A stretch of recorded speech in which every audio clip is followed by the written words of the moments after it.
la búsqueda de la paz de Colombia siempre es un objetivo preeminente. Con ese empeño se establecerá por sexta vez una mesa de negociación entre el gobierno colombiano y la guerrilla del ELN, fundada en 1964. Desde la década de los años 80 se han intentado varios procesos de negociación bajo gobiernos liberales y conservadores. El gobierno de Gustavo Petro y la guerrilla más antigua del continente anunciaron el reinicio de los diálogos que empezaron en el 2016 bajo la presidencia de Juan Manuel Santos, pero se frenaron durante 4 años por una decisión política del expresidente Iván Duque. La agenda de negociación no empieza de cero. Hay una hoja de ruta de 6 puntos que incluyen la participación de la sociedad en la construcción de la paz, democracia para la paz, transformaciones para la paz, víctimas, fin del conflicto e implementación. Con estos 6 puntos se logró entre 2017 y 2018 un cese bilateral del fuego con el acompañamiento de Naciones Unidas y la Iglesia Católica. En todas las áreas en donde el ELN se mueve, se decretó una cesación de atentados, de voladuras de torres, de atentados contra la sociedad civil, de minas antipersonales, de secuestros extorsivos. Y el Estado contrajo también algunas obligaciones, como por ejemplo hacer más humanitaria la estancia de los detenidos en las cárceles pertenecientes al ELN o mejorar los sistemas de alertas de la Defensoría del Pueblo para los líderes sociales. Pero ese cese bilateral hoy tiene una nueva concepción para el presidente Gustavo Petro y el alto comisionado para la paz, Danilo Rueda, quienes hablan de un cese multilateral con los grupos armados.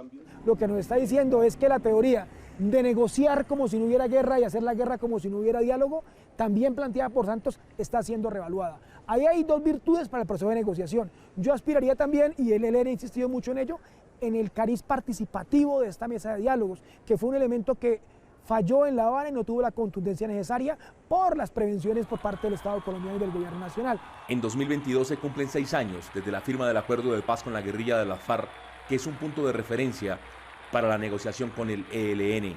Hay que preparar muy bien la negociación, hay que desarrollarla de manera rigurosa, hay que entender también cuáles fueron los problemas y las lecciones negativas de ese proceso, pero con la conciencia de que estamos ante uno que es distinto y que no se pueden aplicar fórmulas como si fuera prácticamente una copia de la anterior.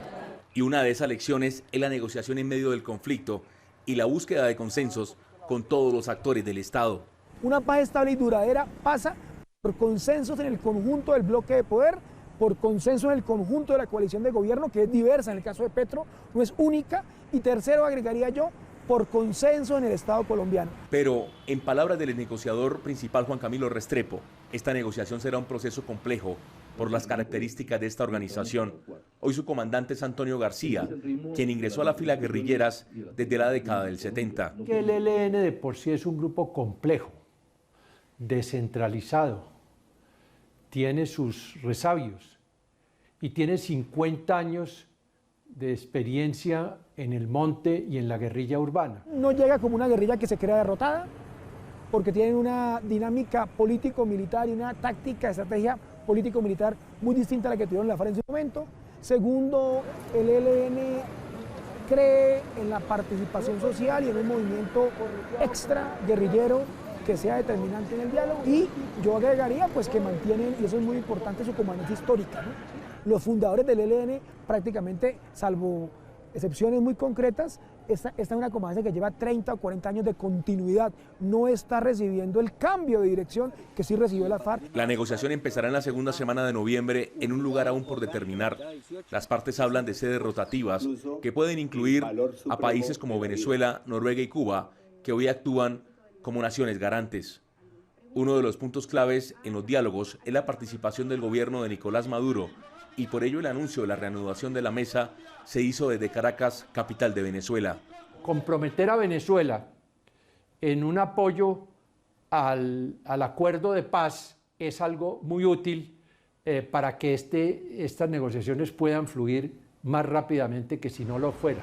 En medio de la propuesta de paz total lanzada por el gobierno del presidente Gustavo Petro, avanza en el Congreso una ley de sometimiento a la justicia con otros grupos armados para que se sumen a este proyecto de paz total. Y un primer efecto de esa búsqueda es que el mes de septiembre ha sido el que menos masacres y menos asesinatos de líderes sociales ha registrado en el año. Aarón Corredor, CGTN en español, Bogotá, Colombia.